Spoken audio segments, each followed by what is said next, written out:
दुर्गा देव्ये नमः। नमस्कार दोस्तों, आप सभी को 5वें नवरात्र की हार्दिक शुभकामनाएं। आज मैं आप सभी के समक्ष दुर्गा सप्तशती का 5वें दिन का पाठ कर रही हूँ। इसमें दुर्गा सप्तशती का अध्याय 9 और अध्याय 10 शामिल हैं। यदि आपने पिछले 8 अध्याय अभी नहीं सुने हैं तो उनके वीडियोस का लिंक डिस्क्रिप्शन बॉक्स में दिया गया है। आइए शुरू करते हैं दुर्गा सप्तशती का 5वें दिन का पाठ। बोलो जयकारा महामाई दा, बोल साचे दरबार की जय। जय माता दी। राजा सुरथ ने कहा, हे महर्षि, आपने भयंकर राक्षस रक्त बीज के वध का वृतांत मुझे सुनाया। अब मैं रक्त बीज के मरने के बाद क्रोध में भरे हुए शुंभ व निशुंभ ने जो कांड किया वह सुनना चाहता हूँ। राजा सुरथ की बातें सुनकर महर्षि मेधा बोले, रक्त बीज के मर जाने पर शुंभ और निशुंभ को अत्यंत क्रोध आया और अपनी बहुत बड़ी सेना का इस प्रकार सर्वनाश होते देखकर निशुंभ देवी पर आक्रमण करने के लिए दौड़ा। उसके साथ बहुत से बड़े बड़े असुर देवी को मारने के लिए लपके और महापराक्रमी शुंभ अपनी सेना लेकर देवी चंडिका को मारने के लिए आगे बढ़ा। फिर शुंभ और निशुंभ का देवी से भयंकर युद्ध हुआ और वह दोनों असुर देवी पर बाण फेंकने लगे। उनके बाण ऐसे लग रहे थे जैसे मेघों से वर्षा हो रही हो। उन दोनों के चलाए हुए बाणों को देवी ने अपने बाणों से काट दिया और अपने शस्त्रों की वर्षा से उन दोनों दैत्यों को चोट पहुंचाई। निशुंभ अपनी तेज तलवार और चमकती हुई ढाल लेकर देवी की ओर बढ़ा। देवी ने अपने क्षुरप्र नामक बाण से निशुंभ की तलवार व ढाल दोनों को काट डाला। तलवार और ढाल कट जाने पर निशुंभ ने देवी पर शक्ति से प्रहार किया। देवी ने अपने चक्र से उसकी शक्ति के 2 टुकड़े कर दिए। शक्ति के टूटने पर निशुंभ को बहुत क्रोध आया और उसने देवी को मारने के लिए शूल फेंका, किंतु देवी ने अपने मुक्के के प्रहार से उसके शूल को चूर चूर कर दिया। फिर उसने देवी पर गदा से प्रहार किया। देवी ने त्रिशूल से गदा को भस्म कर डाला। उसके बाद वह फरसा लेकर देवी की ओर लपका। देवी ने अपने तीखे बाणों से उसे धरती पर सुला दिया। अपने महापराक्रमी भाई निशुंभ को इस प्रकार देवी से हारते हुए देखकर शुंभ क्रोध से भर गया और वह देवी को मारने के लिए दौड़ा। दैत्यराज शुंभ रथ में बैठा हुआ उत्तम आयुधों से सुशोभित अपनी 8 बड़ी बड़ी भुजाओं से सारे आकाश को ढके हुए था। शुंभ को आते हुए देखकर देवी ने अपना शंख बजाया और धनुष की टंकोर का अत्यंत भयंकर शब्द किया। साथ ही अपने घंटे की नाद से जो संपूर्ण दैत्य सेना के तेज को नष्ट करने वाला था उसे संपूर्ण दिशाओं में व्याप्त कर दिया। इसके पश्चात देवी के सिंह ने भी बड़ी जोर की गर्जना की। उसकी गर्जना से पृथ्वी, आकाश और 10 दिशाएं पूरित हो गई। फिर आकाश में उछलकर कालिका देवी ने अपने दांतों तथा हाथों को पृथ्वी पर पटक दिया। उनके ऐसा करने से एक भयंकर शब्द हुआ जिसके प्रभाव से बाकी सभी शब्द शांत हो गए। इसके पश्चात शिवदूती ने असुरों के लिए भय उत्पन्न करने वाला अट्टहास किया, जिसे सुनकर सभी दैत्य थर्रा उठे और शुंभ का क्रोध और भी बढ़ गया।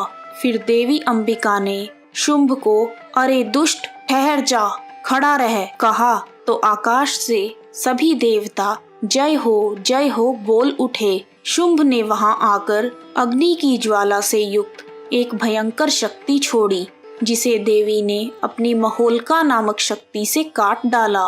हे राजन, शुंभ के छोड़े हुए बाणों को देवी ने और देवी के छोड़े हुए बाणों को शुंभ ने अपने बाणों से काटकर सैकड़ों और हजारों टुकड़ों में परिवर्तित कर दिया। इसके पश्चात जब चंडिका ने क्रोध में भरकर शुंभ को त्रिशूल से मारा तो वह मूर्छित होकर पृथ्वी पर गिर गया। जब उसकी मूर्छा दूर हुई तो वह धनुष लेकर आया और अपने बाणों से उसने काली माता तथा सिंह को घायल कर दिया। सिंह को घायल करने के बाद शुंभ ने 10,000 भुजाएं धारण करके चक्र आदि आयुधों से देवी को आच्छादित कर दिया। तब भगवती कुपित होकर अपने बाणों से उन चक्रों तथा बाणों को काटने लगी। यह देखकर निशुंभ हाथ में गदा लेकर चंडिका को मारने के लिए दौड़ा। उसके आते ही देवी ने तीक्ष्ण धार वाले खड्ग से उसकी गदा को काट दिया। फिर निशुंभ ने त्रिशूल हाथ में ले लिया। निशुंभ को त्रिशूल हाथ में लेकर आता हुआ देखकर चंडिका ने अपने शूल से उसकी छाती पर प्रहार किया और उसकी छाती को चीर डाला। छाती के चीरने से उसमें से एक उस जैसा ही महापराक्रमी दैत्य ठहर जा कहता हुआ निकला। उसको देखकर देवी ने जोर से ठहाका लगाया। अभी वह निकल ही नहीं पाया था कि उसका सिर देवी ने अपनी तलवार से काट डाला। सिर के कटने से वह पृथ्वी पर गिर गया। देवी का सिंह दहाड़ दहाड़ कर असुरों का भक्षण करने लगा और शिवदूती तथा कालिका देवी भी राक्षसों का रक्त पीने लगी। कौमारी देवी की शक्ति से कितने ही महादैत्य नष्ट हो गए। कई दैत्य माहेश्वरी देवी के त्रिशूल से विदीर्ण होकर पृथ्वी पर गिर गए और कई दैत्य वाराही के प्रहारों से छिन्न भिन्न होकर धराशायी हो गए। वैष्णवी ने भी अपने चक्र से बड़े बड़े महापराक्रमी दैत्यों को मौत के घाट उतार दिया और उन्हें यमलोक भेज दिया। और ऐन्द्री के वज्र के प्रहार से कितने ही राक्षस टुकड़े टुकड़े हो गए और कितने ही राक्षस भाग गए। अपने प्यारे भाई की इस भयानक मौत को देखकर तथा सेना को नष्ट हुए देखकर क्रोध में भरा हुआ दैत्यराज शुंभ कहने लगा, हे दुष्ट दुर्गे, तू इतना गर्व मत कर, तू दूसरों के बल पर लड़ रही है। देवी ने कहा, हे दुष्ट, देख मैं तो अकेली ही हूँ। यह सब मेरी शक्तियाँ हैं। यह सब की सब मुझ में ही प्रविष्ट हो रही हैं। देवी के ऐसा कहते ही सभी दैवी शक्तियाँ ब्राह्मणी, वैष्णवी, माहेश्वरी, कौमारी और ऐन्द्री आदि देवी के शरीर में लीन हो गई और देवी अकेली रह गई। तब देवी ने कहा, मैं अपनी ऐश्वर्य शक्ति से अनेकों रूपों में यहाँ उपस्थित हुई थी। अब मैंने उन सभी रूपों को अपने में समेट लिया है।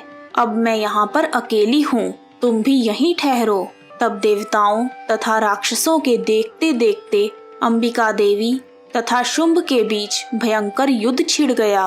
अंबिका देवी ने सैकड़ों अस्त्र और शस्त्र छोड़े। उधर दैत्यराज ने भी भयंकर अस्त्रों और शस्त्रों से देवी पर प्रहार किया।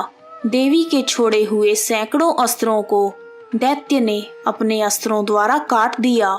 इसी प्रकार शुंभ ने जो अस्त्र देवी पर छोड़े, उन्हें देवी ने अपनी भयंकर हुंकार के द्वारा ही काट डाला। दैत्य ने जब सैकड़ों बाण छोड़कर देवी को ढक दिया, तो क्रोध में भरकर देवी ने अपने बाणों से उसका धनुष ही नष्ट कर दिया।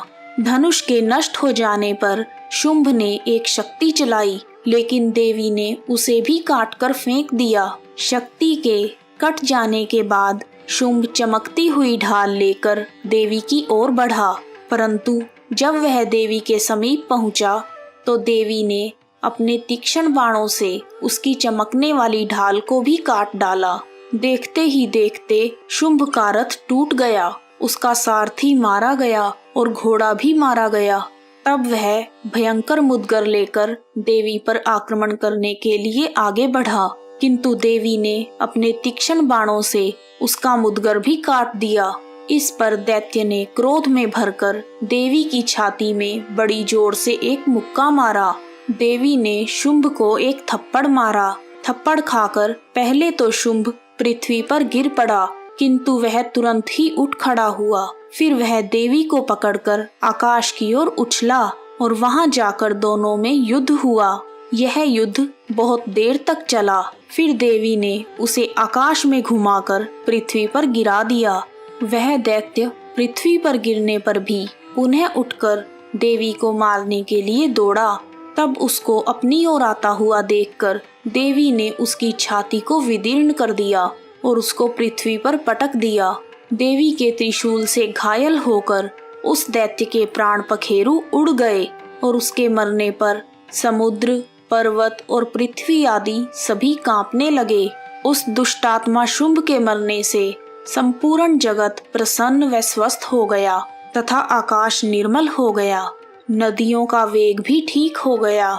संपूर्ण देवताओं का हृदय हर्ष से भर गया और गंधर्व सुंदर गान करने लगे। वायु में पवित्रता आ गई। यज्ञ फिर से आरंभ हो गए और चारों दिशाओं में शांति फैल गई। जयकारा महामाई का, बोल साचे दरबार की जय। जय माता दी। यदि आपको दुर्गा सप्तशती का 5वें दिन का पाठ पसंद आया है तो कमेंट बॉक्स में जय माता दी लिखना ना भूलें। आप सभी का हार्दिक धन्यवाद। जय माता दी। जोर से बोलो जय माता दी, सारे बोलो जय माता दी, मिलकर बोलो जय माता दी। जय माता दी, जय माता दी।